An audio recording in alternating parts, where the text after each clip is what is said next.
Hello friends, welcome to our channel. పెళ్లి card ఇవ్వడానికి వచ్చిన మాణిక్యం ద్వారా రోహిణి గురించి బయటపడ్డ భయంకరమైన నిజం. షాక్లో ప్రభావతి. ఏం జరిగిందో తెలుసుకోవాలంటే ముందుగా మనమైతే ఛానల్లోకి వెళ్ళిపోదాం. అయితే రంగా అండ్ కామాక్షి వాళ్ళైతే పెళ్లి కార్డు ఇవ్వడానికి అయితే వస్తారు కదా సత్యం వాళ్ళ ఇంటికి. వాళ్ళు అలా వచ్చిన తర్వాత ఇంకా ఎవరు మీ 4 జంటలు వచ్చి మా పెళ్ళిని మీరే చేయాలని చెప్పైతే రంగా సత్యం వాళ్ళని అయితే రిక్వెస్ట్ చేస్తారు కదా. మీ 4 జంటలు వస్తే కన్నుల పండగ ఉంటుంది, అన్ని పనులు మీరే చూసుకోవాలని చెప్పైతే రంగా అంటూ ఉంటాడు. ఇంకా అన్న తర్వాత తప్పకుండా రా, నీకు ఎలాంటి శ్రమ లేకుండా మేము 4 కుటుంబాలు, మా 4 జంటలు కూడా సరే అన్ని పనులు మేము పంచుకుంటామని చెప్పైతే సత్యం అంటాడు. అనేసరికి ఇంకా వెడ్డింగ్కి సంబంధించిన డెకరేషన్ సంథింగ్ అవన్నీ కూడా బాలు వాళ్ళు అయితే చూసుకుంటారు. అయితే నెక్స్ట్ వచ్చేసరికి బ్రైడల్ మేకప్ గురించి అయితే రోహిణి చేయమని చెప్పి అయితే శృతి అంటుంది. ఆ తర్వాత ఫుడ్కి సంబంధించిన మెనూ అంతా మొత్తం అయితే రవి వాళ్ళు అయితే తీసుకుంటారు. తీసుకున్న తర్వాత ఇంకా ఎవరి పనిలో వాళ్ళు అయితే బిజీగా ఉంటూ ఉంటారు కదా. అయితే సరికి నెక్స్ట్ ఇంకా బాలు అయితే పోలీస్ ఆఫీసర్ అయితే తనను రూల్స్ బ్రేక్ చేసి మెడికల్ ఎమర్జెన్సీ అని చెప్పి రూల్స్ బ్రేక్ చేసి అయితే ఫోన్ కాల్ మాట్లాడుకుంటూ హెల్మెట్ లేకుండా డ్రైవ్ చేసుకుంటూ వస్తూ ఉంటాడు కదా. బాలు అయితే తనని ఆపి తనని వీడియో తీసి అయితే ఆ వీడియోని సోషల్ మీడియాలో పోస్ట్ చేస్తూ ఉంటాడు కదా. పోస్ట్ చేసిన తర్వాత తన బైక్ కూడా వెళ్లకుండా ముందైతే లాక్ చేసిన తర్వాత వాళ్ళ ఫ్రెండే తన మీద అరిసి ఏంట్రా నువ్వు చేసిన పని అని చెప్పి ఆ లాక్ తీసి ఇంకా లాక్ చేసి అయితే మీరు వెళ్ళండి సార్, మా ఫ్రెండ్ చేసిన తప్పే అని చెప్పి అయితే తను అక్కడ నుంచి అయితే పంపించేస్తాడు కదా. సరేలే వీడి పని తర్వాత చెప్దాం, ముందు మనకి అమ్మ గురించి ఆలోచించాలని చెప్పి అయితే పోలీస్ అక్కడ నుంచి వెళ్ళిపోతాడు కదా. ఇంకా వెళ్ళిపోయిన తర్వాత తననైతే సస్పెండ్ చేస్తారన్నమాట. ఇంకా లోపల స్టేషన్కి వెళ్ళిన తర్వాత డ్యూటీకి జాయిన్ అవ్వబోతుంటే తనని సస్పెండ్ చేస్తారు. రూల్స్ పెట్టింది మనము పాటించాలి, ప్లస్ పబ్లిక్ చేత పాటించాలి. వాళ్ళు ఒక్కవేళ పాటించకపోతే వాళ్ళు మనం పనిష్ చేయడానికే ఉన్నాము, అంతే తప్ప మనం రూల్స్ బ్రేక్ చేసి ఇష్టానుసారంగా తిరగడానికి కాదు అలా అని చెప్పి పబ్లిక్కి మనం ఎలా అయితే చూస్తున్నామో మనం కూడా ఆ రూల్స్ మనకే అంత అప్లై అవుతుంది అని చెప్పి అయితే సిఏ గారు అయితే తనని సస్పెండ్ చేస్తున్నారు. నిన్ను ఇప్పుడే సస్పెండ్ చేస్తున్నానని చెప్పి అయితే తన సస్పెన్షన్ ఆర్డర్స్ అయితే తనకి ఇస్తారు కదా. ఇంకా ఎస్ అయితే సస్పెన్షన్ ఆర్డర్ తీసుకుని అయితే ఇంట్లో చాలా డల్గా కూర్చుని అయితే చాలా బాధపడుతూ ఉంటాడు. అయ్యేసరికి ఇంకా మీనా వాళ్ళ సిస్టర్ కూడా తను వర్క్ చేస్తుంది కదా, తన వర్క్ పర్పస్ మీద ఎస్ఐ వాళ్ళ మదర్ని అయితే ట్రీట్మెంట్ చేస్తూ ఉంటుంది.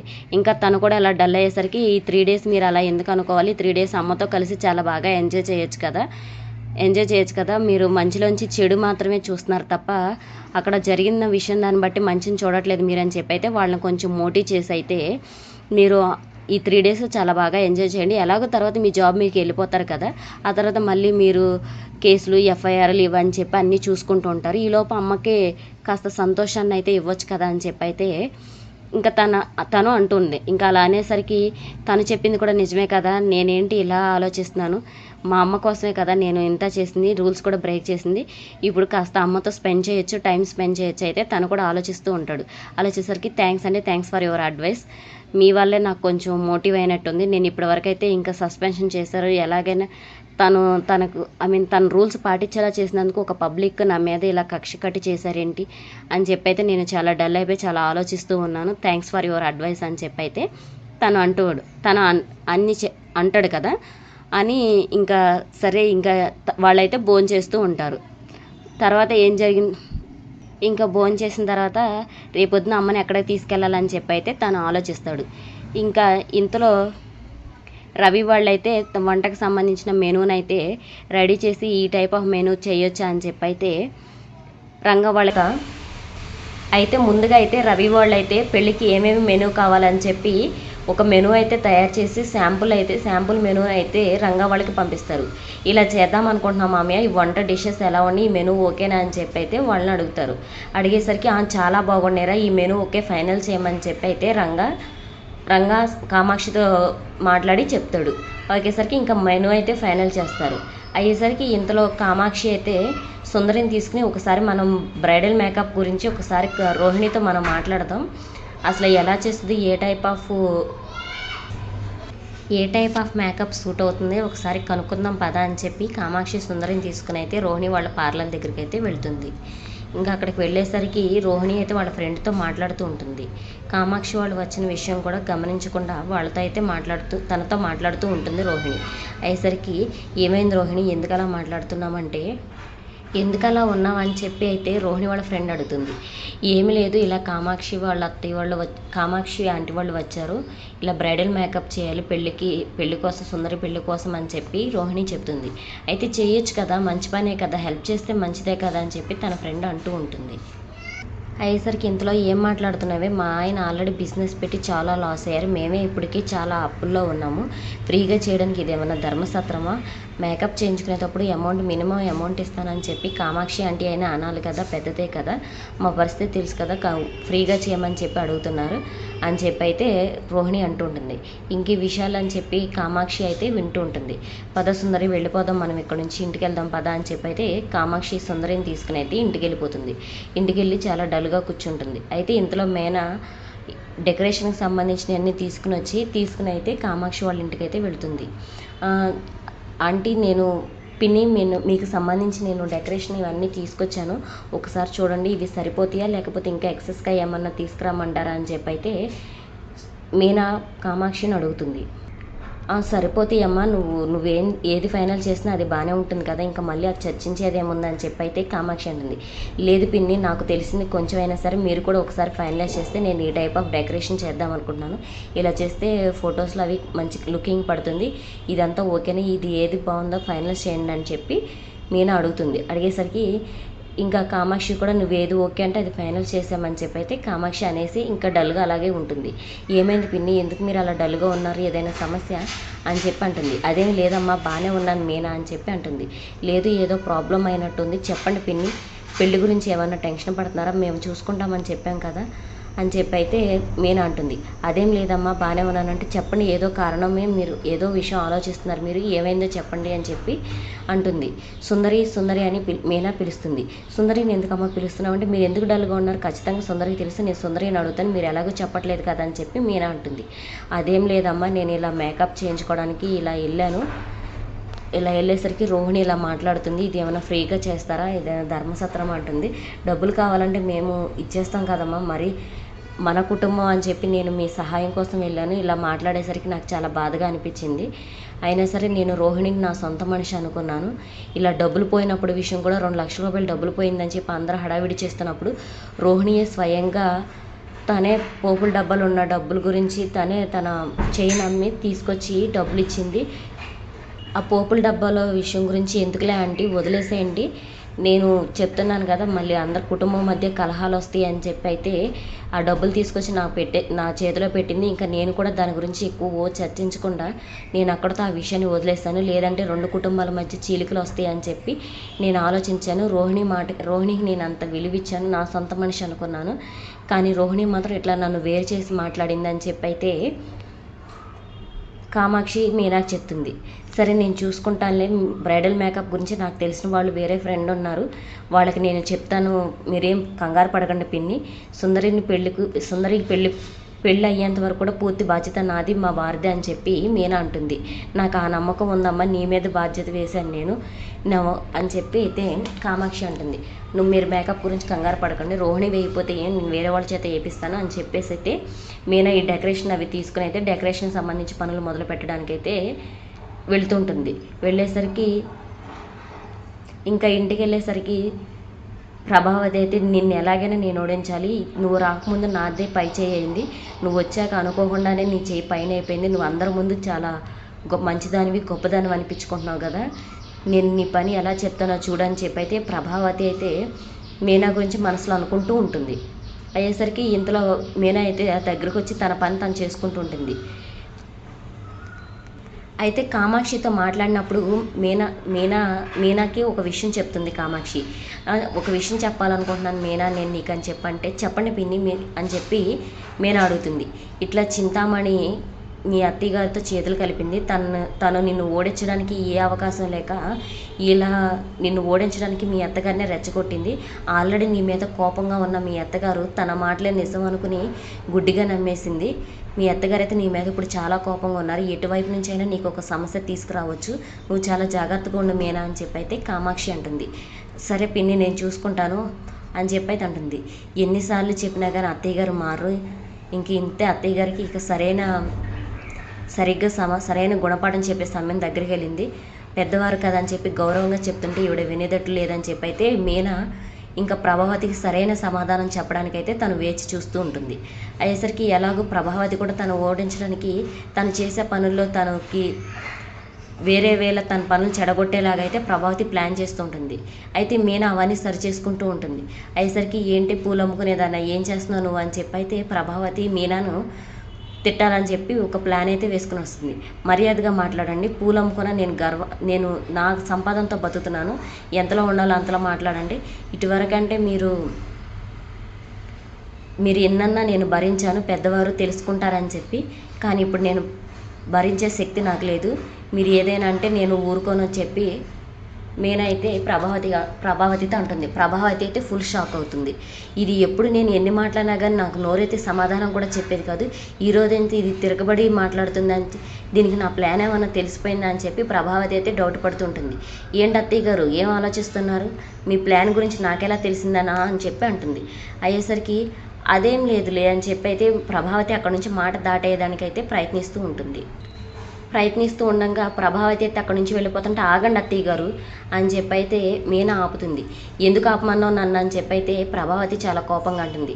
తను చింతామణితో చేతులు కలిపిన విషయం అయితే సాక్ష్యాధారాలతో సహా మీనా అయితే ఇంట్లో వాళ్ళందరి ముందు బయటపెడుతుంది. ఇంకా సత్యం, రవి వీళ్ళందరూ కూడా ఏంటమ్మా నువ్వు ఆవిడతో చేతులు కలిపావు, ఆవిడ వదినికి చెడు చేయాలని చూస్తుందని తెలుసు కదా నీకు అని చెప్పి రవి అంటాడు. అయ్యేసరికి నేను ఆవిడతో చేతులు కలపడం ఏంటని చెప్పి ఆ విషయాన్ని తప్పును ఒప్పుకోకుండా బుకాయించడానికి ప్రయత్నిస్తుంది. ఇంతలో మీనా నువ్వు ఆవిడతో మాట్లాడినట్టు సాక్ష్యాధారాలు అని చెప్పి అన్నీ చూపిస్తూ ఉంటుంటే ఇంకా ప్రభావతికి తప్పించుకునే ఆప్షనే లేక ఇంకా తను ఇంట్లో వాళ్ళందరి ముందు దోషిగా నిలబడుతుంది. నువ్వు ఇంకా మారవ ప్రభా అని చెప్పి సత్యం కూడా అరుస్తూ ఉంటాడు. లేదండి నేను ఆవిడతో చేతులు కలపనంటే, ఇదిగో నీకు చెప్తున్నా, నీ పెళ్లి పూర్తయ్యేంత వరకు కూడా నువ్వు మీనాని ఏమైనా ఇబ్బంది పెట్టినా, ఈ పెళ్లి చెడగొట్టడానికి ఏదైనా పనులు చేసావని నాకు తెలిసిందో నీకు నాకు మర్యాద ఉండదు, నిన్ను నిర్దాక్షిణ్యంగా ఇంట్లోంచి బయటికి గెంటేస్తాను, ఇంక ఇదే నీకు ఆఖరి ఛాన్స్ అని చెప్పి అయితే సత్యం అయితే హెచ్చరించి అక్కడి నుంచి వెళ్ళిపోయేసరికి ఇంకా ప్రభావతి అయితే ఇంకా మీనా మీద ఇంకా పగ పెంచుకుంటూ ఉంటుంది. నా వాళ్ళ ముందే నన్ను దోషించేసావు కదా, నీ పని చెప్తాను నేనని చెప్పి అయితే ప్రభావతి మనసులో అనుకుని వెళ్ళిపోతుంది. ఇంకా మీనా కూడా మీరు ఏం చేసినా సరే నేను అడ్డుపడుతూ ఉంటాను, ఇంకా మీ కుట్రలు ఇంకా చెల్లుబాటు అవ్వవతి అని చెప్పి అయితే మీనా కూడా మనసులో అనుకుంటుంది. అయ్యేసరికి ఇంకా అందరూ ఎవరి పనుల్లో వాళ్ళు వెళ్తూ ఉంటారు. ఇంతలో పెళ్లి కొడుకు వాళ్ళ మేనమామ అయితే పెళ్లి కార్డు తీసుకుని ఆడపెళ్లి వాళ్ళకి ఇవ్వాలని చెప్పి అయితే వస్తూ ఉండేసరికి ఇంతలో కామాక్షి ఇంట్లో వాళ్ళందరికీ ఫోన్ చేసి మీరు 4 జంటలు రండి వదిన, నేను పెళ్లి కార్డు తీసుకుని పెళ్లి కొడుకు వాళ్ళ మేనమామ వస్తున్నాడు, మీ 4 జంటలతో కలిసి మేము కూడా మా జంట కూడా కలిసి పెళ్లి కార్డు తీసుకోవాలి రండి అని చెప్పి అయితే ప్రభావతి వాళ్ళకి ఫోన్ చేస్తుంది కామాక్షి. ఇదిగో వెంటనే వస్తున్నామని చెప్పి అయితే అందరూ అక్కడికి వెళ్తారు. ఇంకా పెళ్లి కార్డు తీసుకుని అయితే పెళ్లి కొడుకు వాళ్ళ మేనమామ అయితే అక్కడికి వస్తాడు. వచ్చేసరికి మాణిక్యం అక్కడికి వచ్చేసరికి ఇంకా అందరూ పెళ్లి కార్డు తీసుకోవడానికి అయితే చాలా సంతోషంగా ఉంటారు. కానీ ఇంకా రోహిణి అయితే పైనుంచి రెడీ అయితే కిందకి ఇంకా రాదు. ఈలోపు సర్లే మనం అందరం తీసుకుందాం, రోహిణిని కూడా పిలవండి అని చెప్పి అయితే ప్రభావతి అంటుంది. అయ్యేసరికి నేను ఇప్పుడే పిలుస్తాను అత్తయ్య అని చెప్పి మీనా అంటుంది. ఇంతలో మాణిక్యం అయితే అక్కడికి వస్తాడు.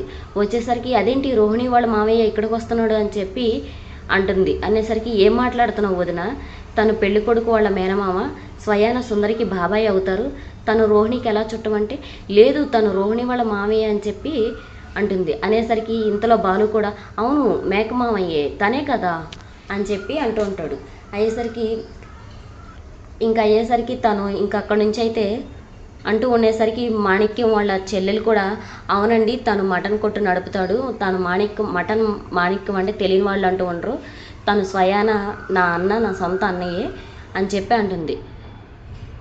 మరి రోహిణి వాళ్ళు మీకెలా తెలుసు అని చెప్పి అయితే అని అడుగుతూ ఉంటారు. అది ఏం జరిగిందంటే చెల్లెమ్మ అని చెప్పి తను చెప్పబోతూ ఉంటాడు మాణిక్యం. ఇంతలో రోహిణి అయితే అక్కడికి వస్తుంది. మామయ్య మీరేంటి ఇక్కడ అని చెప్పి అయితే విషయం ఏమీ తెలుసుకోకుండా వెంటనే రోహిణి కూడా మామయ్య అని చెప్పి పిలుస్తుంది. ఏం జరిగిందని చెప్పి మీరెందుకు వచ్చారు ఇక్కడికి, నేనేమి రమ్మని చెప్పలేదు కదా అని చెప్పి అంటుంది.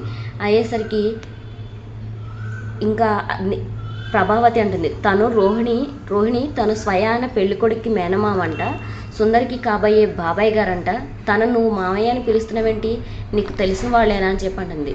అయ్యేసరికి ఇంకా రోహిణి తను చేసిన తప్పు తను ఎక్కడ దొరికిపోతానని చెప్పి ఇప్పుడు నేను ఎలా తప్పించుకోవాలి ఎలా దొరికిపోయాను ఏంటని చెప్పి అయితే రోహిణి అనుకుంటూ ఉంటుంది.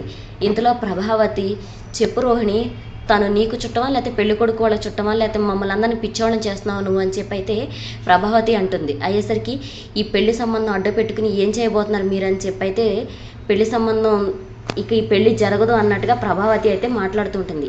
అమ్మ కంగారు పడకండి, అసలు ఏం జరిగిందో నేను చెప్తాను, నా మేనల్లుడి జీవితం పాడైపోకూడదు అని చెప్పి చెప్తుంది. నేను నా మేనల్లుడి కోసం నిజం చెప్తానని చెప్పి అయితే రోహిణి ఎలా పరిచయం అయింది, రోహిణి ఎందుకు ఇలా ఈ నాటకం ఆడిచ్చిందని చెప్పి అయితే మొత్తం సాక్ష్యాధారాలతో సహా మాణిక్యం అయితే చెప్తాడు. చెప్పేసరికి ఇంకా బాలు కూడా, పర్లేదమ్మా ఇంత మోసం చేసావా మమ్మల్ని అని చెప్పి అయితే బాలు అంటూ ఉంటాడు. ఇంకా దొరికిపోయాను, ఇంకా నేను ఏమీ చేయలేను నేను ఇప్పుడే అని చెప్పి అయితే రోహిణి అనుకుంటూ ఉంటుంది. ఇంకా మాణిక్యం మొత్తం చెప్పేసరికి మమ్మల్ని ఇంత మోసం చేస్తావా నువ్వు అని చెప్పి అయితే ప్రభావతి రోహిణి మీద సీరియస్ అయితే తనని లాగిపెట్టి చెంప మీద అయితే కొట్టేసరికి అత్తయ్య గారు నేను చెప్పేది ఒకసారి వినండి అంటే, నువ్వు మమ్మల్ని మోసం చేసావు, నా కొడుకుని రెండో పెళ్లి చేసుకున్నావా నువ్వు అని చెప్పి అయితే అంటుంది. క్షమించండి అమ్మ, ఒక ఆడపిల్ల జీవితం ఇలా అవుతుందని నాకు తెలుసు, కానీ తెలియక చెప్తున్నాను, రోహిణి తెలియక తప్పు చేసింది, తన జీవితాన్ని తను సరిదిద్దుకోవడానికి నాకు ఆ క్షణం మోసం తప్పని నాకు అనిపించలేదు, ఒక ఆడపిల్ల జీవితం సరిచేయడమే నిలబెట్టడమే గొప్ప అని నేను అనుకున్నాను, అందుకే నేను ఈ అబద్ధపు సాక్ష్య పాలు పంచుకున్నానని చెప్పి అయితే మణిక్ అంటాడు. చాలా ఆపండి, మీరు చేసిందే ఒక తప్పు, దానికి మళ్ళీ ఇంకా సాక్ష్యాధారాలు కూడా మీరు సృష్టించాలని ప్రయత్నిస్తున్నారా మీరు అని చెప్పి అయితే అంటుంది. ఈ పెళ్లి చేయను కాక చేయనని చెప్పి ప్రభావతి అయితే అంటూ ఉంటుంది. ప్రభా అని చెప్పి సత్యం అయితే గట్టిగా వస్తాడు. ఏం మాట్లాడుతున్నావు నీకు అర్థమవుతుందా, పీటల దాకా వచ్చిన పెళ్ళి ఆగిపోతే పిల్ల ఏమైపోతుంది నీకు అర్థమవుతుందా అని చెప్పి అయితే ప్రభావతిపై సత్యం సీరియస్ అవుతాడు. ఇంత మోసగాళ్ల కుటుంబానికి మన ఆడపిల్లని ఎలా పంపిస్తామని చెప్పి అంటుంది. వాళ్ళు తప్పు చేసింది మాణిక్యం, తప్పును సహకరించింది రోహిణి, మాణిక్యం కలిసి కథ చేసింది, ఏదైనా శిక్ష విధించాలంటే అది వీళ్ళిద్దరికి విధించాలి, అపశుభం తెలియని ఆ పిల్లలకి ఎందుకు శిక్ష విధించాలని చెప్పి అయితే సత్యం అంటాడు. సరే ఏం చేయమంటారంటే, ముందు ఈ పెళ్లి జరగనివ్వు, తర్వాత ఏం చేయాలో వీళ్ళని ఎలా సరిదిద్దాలో నేను ఆలోచిస్తానని చెప్పి అయితే సత్యం అంటారు. మీరు ఏదైనా చేయండి, దీన్ని మాత్రం నేను ఇక కోడలుగా అంగీకరించను, ఇది నా కొడుకు చేతిలో ఉండదని చెప్పి అయితే ప్రభావతి చాలా కోపంగా అంటుంది. అత్తయ్య గారు నన్ను క్షమించినట్టు మాట్లాడుకు, పెళ్ళి అయిన తర్వాత చెప్తాను నీ పని అని చెప్పి అయితే ప్రభావతి అక్కడి నుంచి అయితే వెళ్ళిపోతుంది. ఇంకా మనోజ్ వాళ్ళు, రోహిణి వాళ్ళు, ఇలా మీనా వాళ్ళు వీళ్ళందరూ కూడా షాక్లో ఉంటారు. ఇంత మోసం చేసిందని చెప్పి అయితే రవి వాళ్ళ వైఫ్ అంటూ ఉంటుంది. ఇంకా అయ్యేసరికి ఇంకా మీనా కూడా ఏం చేసేది లేక పెళ్ళైతే అయ్యే వరకు సైలెంట్గా ఉండాలి, ఈలోపు నేను అత్తయ్య గారి మనసు గెలుచుకోవడానికి ప్రయత్నించాలి, ఎలాగైనా సరే అత్తయ్య గారిని కొంచెం మనం మంచి అనిపించుకుంటే నాకు సపోర్ట్ చేస్తుంది, నన్ను క్షమిస్తుంది, మళ్ళీ ఎప్పటిలాగానే ఈ ఇంట్లో పెద్ద కోడలు స్థానం నాదే అవుతుంది అని చెప్పి అయితే రోహిణి అనుకుంటుంటుంది.